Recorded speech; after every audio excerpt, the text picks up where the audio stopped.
সব মিলিয়ে এবার 50 জনের বড় মন্ত্রিসভা। কেমন হলো এই মন্ত্রিসভা? এলাকা ভিত্তিক হিসেব করলে কোন এলাকা থেকে কত মন্ত্রী ঠাঁই পেয়েছেন? দপ্তর বন্টনই বা কেমন হয়েছে? এ নিয়ে আজকের সংবাদ বিশ্লেষণ রয়েছে। আমি আব্দুল্লাহ হুসাইন, আর আমার সঙ্গে রয়েছেন প্রথম আলোর রাজনৈতিক বিষয়ক প্রতিবেদক আনোয়ার হোসেন। অসংখ্য ধন্যবাদ আপনাকে আলোচনায় যোগ দেওয়ার জন্য। Thank you. গতকাল মন্ত্রিসভা শপথ নিল, 50 সদস্যের মন্ত্রিসভা। এর মধ্যে প্রধানমন্ত্রী তো রয়েছেন, এর বাহিরে 25 জন পূর্ণমন্ত্রী এবং 24 জন প্রতিমন্ত্রী। সব মিলিয়ে মন্ত্রিসভাটা কেমন হলো, আপনার মূল্যায়ন কি? থ্যাংক ইউ আপনাকে। মন্ত্রিসভার একটা জিনিস হলো যে মানে সবাইকে নিয়েই তো মন্ত্রিসভা, মানে এখানে প্রধানমন্ত্রী থেকে শুরু করে মন্ত্রী প্রতিমন্ত্রী সবাইকে নিয়ে একটা সভা।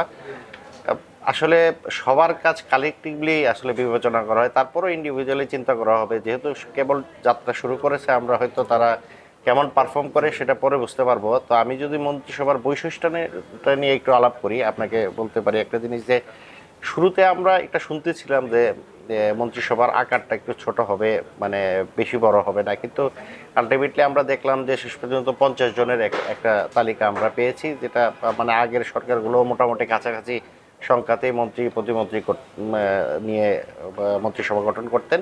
তো এইবার একটা ব্যতিক্রম আমার কাছে মনে হয়েছে যে প্রতিমন্ত্রীর সংখ্যা, মানে এত বেশি প্রতিমন্ত্রী এর আগে আমি দেখি নাই। মানে প্রতিমন্ত্রীর সংখ্যা 24 জন, এই সংখ্যাটা আরো কম থাকতো আগে আমরা দেখেছি। তো এইবার একটা বিশেষ বৈশিষ্ট্য হচ্ছে প্রতিমন্ত্রীর সংখ্যা বেশি, মানে অলমোস্ট সব মন্ত্রীর সাথে একজন করে প্রতিমন্ত্রী দেওয়া হয়েছে, এরকম দেখলাম, দু একটা মন্ত্রণালয় বাদ দিলে। আর অন্যান্য সময় যেটা হয় যে উপমন্ত্রী বা অন্যান্য উপমন্ত্রী রাখা হয়, তো এবার এখনো উপমন্ত্রীর ওই রকম পদ দেখা যায় না, হয়তো ভবিষ্যতে ইনক্লুড করা হতে পারে। তো সার্বিক দিক বিবেচনা করলে আমার কাছে একটা জিনিসই মনে হয়েছে যে কিছু জিনিস আপনার মানে ক্লাস্টারের মতো করা হয়েছে, যেমন কয়েকটা মন্ত্রণালয়কে একসাথে করে ফেলা, একজন মন্ত্রীর আন্ডারে নিয়ে আসা। যেমন ধরেন রেল, সড়ক যোগাযোগ, তারপর নৌ, তিনটা কাছাকাছি, তো তিনটাকে একসাথে নিয়ে এসে একজন মন্ত্রী দেওয়া হয়েছে এবং ওই জায়গায় দুজন প্রতিমন্ত্রী দিয়েছে, মানে একটা ক্লাস্টারে নেওয়া হয়েছে। তো এটার ক্ষেত্রে একটা সুবিধা হচ্ছে যে আপনার সিদ্ধান্ত গ্রহণের ক্ষেত্রে সহজ হয়, মন্ত্রণালয়গুলোর মধ্যে কাজের গতি বাড়ে। তো এটার আবার সমন্বয় হয় ভালো, কিন্তু এটার একটা খারাপ দিক হতে পারে যদি সবাই একসঙ্গে একভাবে কাজটা না করতে পারে, কিছুটা মানে সমন্বয়ের অভাব হয়, সেক্ষেত্রে কাজে ধীরগতি হতে পারে। সেটা অবশ্য পরে আমরা ভবিষ্যতে বুঝতে পারবো যে আর যেরকম ধরেন কৃষি, খাদ্য, অন্যান্যগুলোকে একসাথে করে ফেলা হয়েছে। এটা একটা ভালো ধারণা যে আপনার অনেকগুলো ক্লাস্টারকে একসাথে করে ফেলা সমন্বয়ের জন্য, এটা একটা নতুন জিনিস দেখলাম আমরা।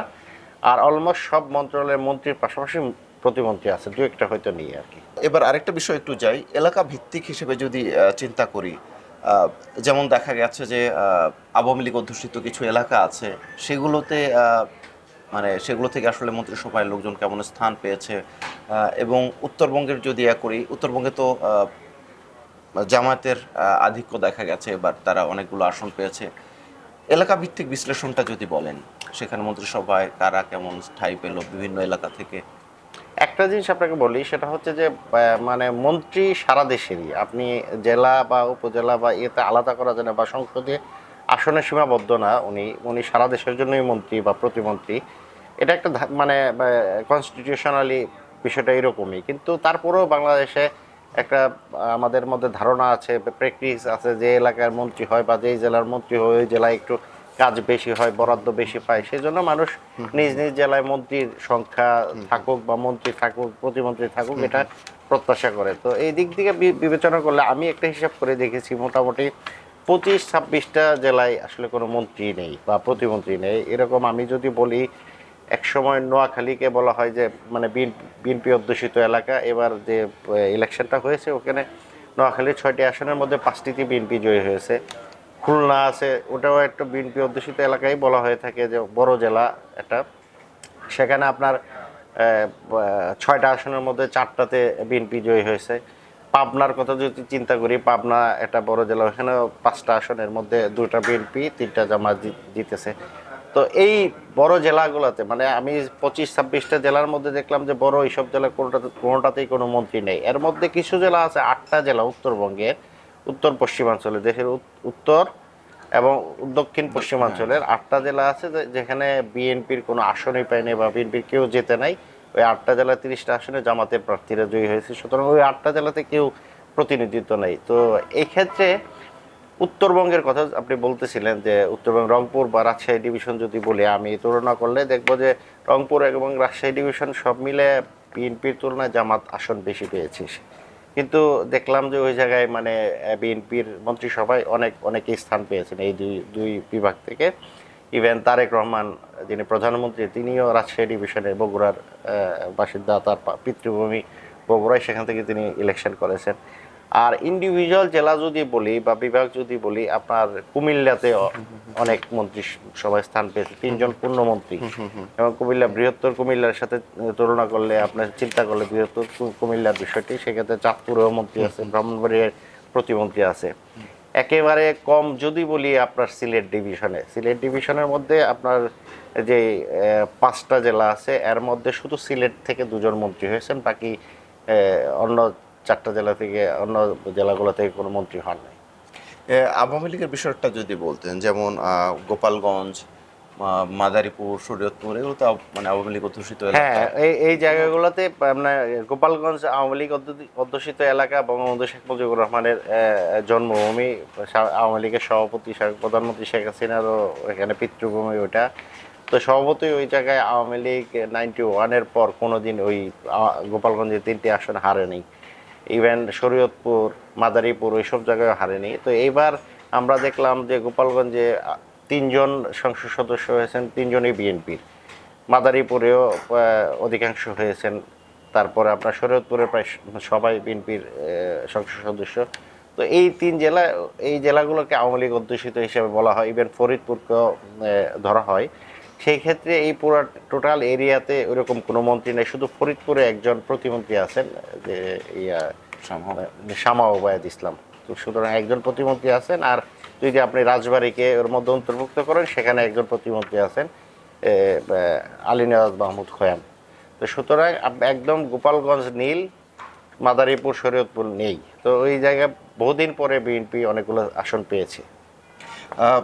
দপ্তর তো বন্টন হলো, আপনার কাছে কি মনে হচ্ছে এখানে যেভাবে বন্টন করা হচ্ছে, আপনার পর্যবেক্ষণ কি?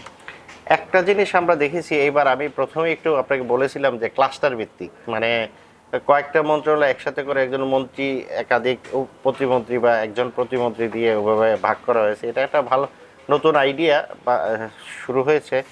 এটা কতটা কার্যকর হয় আমরা ভবিষ্যতে দেখতে পারবো। তো একটা জিনিস আমরা দেখেছি যে এর মধ্যে অনেকে আছেন মানে প্রথমবার মন্ত্রী হয়েছেন কিন্তু একাধিক মন্ত্রণালয় পেয়েছেন। যেরকম আপনি যদি চিন্তা করি, আমি জনাব শেখ রবিউল আলম, তিনি সড়ক পরিবহন সেতু মন্ত্রণালয়, রেলপথ মন্ত্রণালয়, নৌ পরিবহন মন্ত্রণালয়। আরেকজন টেকনোক্রেট কোটায় মন্ত্রী হয়েছেন যে জনাব আমিনুর রশিদ ইয়াসিন, উনিও একাধিক মন্ত্রণালয় পেয়েছেন। তারপর প্রথমবার মন্ত্রী হয়েছেন, এমপি হয়েছেন এবং মন্ত্রী হয়েছেন সিলেট থেকে খন্দকার মুক্তাদির, উনিও একাধিক মন্ত্রণালয় পেয়েছেন। আরিফুল হক চৌধুরী, উনি অবশ্য যদিও আগে মেয়র ছিলেন, প্রথমবার এমপি হয়েছেন, উনি একাধিক মন্ত্রণালয়, এরকম একাধিক মন্ত্রণালয় পেয়েছেন। আবার অনেক সিনিয়র লোক যারা আগে অভিজ্ঞতা ছিল মন্ত্রণালয় সামলানোর, তাদের হয়তো একটা মন্ত্রণালয় বা কম গুরুত্বপূর্ণ মন্ত্রণালয় আছেন। এখন দেখার বিষয় যে যারা আসছেন, নিশ্চয়ই তারা তাদের যোগ্যতার পরীক্ষা দিয়ে এসছেন এবং তারা অনেকগুলো মন্ত্রণালয় একসাথে পেয়েছেন কাজের সুবিধার্থে। আমরা দেখব আসলে তারা কতটা ভালো করতে পারলে যে এই যে প্র্যাকটিসটা, এই যে চিন্তাটা, এটাকে একটা ভালো চিন্তা হিসেবে বিবেচিত হবে। আর যদি তারা ওটা এই লম্বা ক্লাস্টারটা সামলাতে না পারেন, তাহলে হয়তো অন্য চিন্তা করবেন প্রধানমন্ত্রীর হাতে তো ক্ষমতা আছে বিবেচনা করার, রিসাফল করার, নানান ধরনের মেজার নেওয়ার। আমি একটু আগের প্রশ্নের সাথে একটু যোগ করতে চাই। ঢাকা একটি গুরুত্বপূর্ণ জেলা। আপনি যদি রাজনৈতিক বিবেচনা করলে সেই হিসেবে 20টি আসনের মধ্যে 15টি বিএনপির প্রার্থীরা জয়ী হয়েছিল। এইখানে মন্ত্রিত্ব কেমন, মানে মন্ত্রিত্বের যে প্রতিনিধিত্ব সেটা কেমন ঢাকা থেকে? ঢাকায় মন্ত্রিত্ব বেশি, মোটামুটি বেশি, অনেকেই আছেন ঢাকা থেকে, মন্ত্রী প্রতিমন্ত্রী একাধিক আছেন। কিন্তু একটা বিষয় আপনাকে মনে রাখতে হবে যে ঢাকাটা আপনার এইবার প্রথমবার আমরা দেখলাম যে ঢাকায় যারা ক্ষমতা গ্রহণ করছে বা যারা সরকার গঠন করছে, এই দল অন্তত 6-7টা আসনে হেরে গেছে। তো এটা এর আগে অতীতে হয় নাই ঢাকায়, সুতরাং ঢাকায় আসন কমে গেছে বলতে হবে, যে অতীতে যারা ক্ষমতায় এসছে তারা বেশিরভাগ সব আসনেই ঢাকার পেয়েছে। তো এই ক্ষেত্রে এবার ঢাকায় মন্ত্রীর সংখ্যা একটু বেশি, মন্ত্রী প্রতিমন্ত্রীর সংখ্যা। এবার তো তিনজন সব মিলিয়ে টেকনোক্রেট মন্ত্রীর কথা যদি ধরি, দুজন পূর্ণমন্ত্রী এবং একজন প্রতিমন্ত্রী হচ্ছেন টেকনোক্রেট। এই সংখ্যাটা কেমন আপনার কাছে কি মনে হচ্ছে? সংখ্যাটা একটা জিনিস আপনাকে বলি যে টেকনোক্রেট তারা যেভাবে বিবেচনা করা হয়েছে এর মধ্যে সবচেয়ে আলোচনায় আসে আসলে পররাষ্ট্রমন্ত্রী নিয়ে। ডক্টর খলিলুর রহমান, উনি আগের সরকারের সিকিউরিটি অ্যাডভাইজার ছিলেন, উনি নিরাপত্তা উপদেষ্টা ছিলেন অন্তর্বর্তীকালীন সরকারে। উনি আসছেন, এটা অনেক আলোচিত ঘটনা, মানে এটা আসলে আমাদের অনেকের মধ্যেই কিছুটা বিস্ময় তৈরি করেছে যে এটা দলীয় লোকের বাইরে হতে পারে, সেটা নতুন, এটা একটা চমক। এখন আমরা দেখি উনি কিভাবে পারফর্ম করে, এটা একটা বিষয়। আর বাকি দুজন টেকনোক্রেট যাদেরকে আপনি বলছেন, ওদের মধ্যে একজন জনাব আমিনুল, উনি প্রখ্যাত ফুটবলার, উনি নির্বাচনে পরাজিত হয়েছেন, অধিনায়ক, উনি নির্বাচনে পরাজিত হয়েছেন। তারপরেও তার ক্যাপাসিটি কথা চিন্তা করে হয়তো দল তাকে প্রতিমন্ত্রী হিসেবে দায়িত্ব দিয়েছেন। আরেকজন হচ্ছেন আমিনুর রশিদ, উনি বেসিক্যালি ইলেকশন করেন নাই, তো উনি আসলে দলের নমিনেশন প্রত্যাশী ছিলেন, পান নাই। হয়তো দল মনে করেছে যে উনি যোগ্য লোক, তাকে নমিনেশন দিতে পারি নাই নানান রাজনৈতিক কারণে, তাই তাকে মন্ত্রিসভায় এনে কম্পানসেশন বা তাকে একটু সুযোগ দেওয়ার চেষ্টা করেছে দল। এবার আরেকটা জিনিস লক্ষণীয় মনে হচ্ছে, মাত্র মন্ত্রিসভায় মাত্র তিনজন নারী। হ্যাঁ, তিনজন নারী, হ্যাঁ একটু কম। আগের মন্ত্রিসভাগুলোতে যদি চিন্তা করি তাহলে একটু বেশিই ছিল। তো এবার অবশ্য আমি যদি ওভারঅল চিন্তা করি, আমাদের কিন্তু যারা নমিনেশন পেয়েছে তাদের মধ্যেই নারীর সংখ্যা একটু কম ছিল। সেই ক্ষেত্রে ধরেন যারা নমিনেশন পেয়েছে, জয়ী হয়ে এসছেন, তাদের মধ্যে তিনজন ঠিক আছে মনে হয়, আরও বেশি হলে ভালো হতো। তো নারী যে তিনজন আসলে মন্ত্রী হয়েছেন, তারা অবশ্যই তাদের রাজনৈতিক ক্যারিয়ার দিয়ে তারা হয়েছেন। তারপরও আরেকটা জিনিস হচ্ছে, তাদের প্রত্যেকেরই কিন্তু বাবা মন্ত্রী ছিলেন কিংবা বড় নেতা ছিলেন। এর মধ্যে আপনি যদি আফরোজা খান রিতা, ওনার বাবা হারুন রশিদ খান মন্য বিএনপির দীর্ঘদিনের এমপি ছিলেন, উনি মন্ত্রিসভায় ছিলেন। তারপরে শামা ওবায়েদ, তার বাবা কেএম ওবায়দুর রহমান মন্ত্রী ছিলেন, বড় নেতা ছিলেন বিএনপির। তারপরে ওই ফারজানা শারমিন, তার বাবা নাটোরের ফজলুর রহমান পটল, 2001 সালের যে বিএনপির নেতৃত্বাধীন মন্ত্রিসভায় উনি প্রতিমন্ত্রী ছিলেন, তিনি প্রয়াত হয়েছেন, তার মেয়ে এবার এসছে।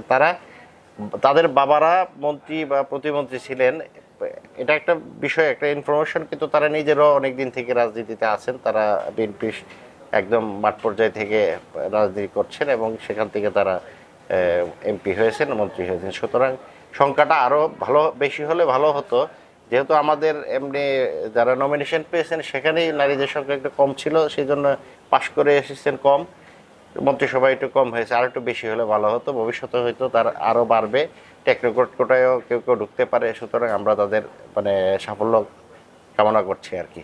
অসংখ্য ধন্যবাদ আপনাকে আলোচনায় যোগ দেওয়ার জন্য। দর্শক, রাজনীতি, অর্থনীতি, অপরাধ সহ নানা বিষয়ের সংবাদ বিশ্লেষণ নিয়ে প্রতিদিনই আমরা আপনাদের সামনে হাজির হব। এতক্ষণ আমাদের সঙ্গে থাকার জন্য ধন্যবাদ। থাকুন ভালোর সাথে, আলোর পথে।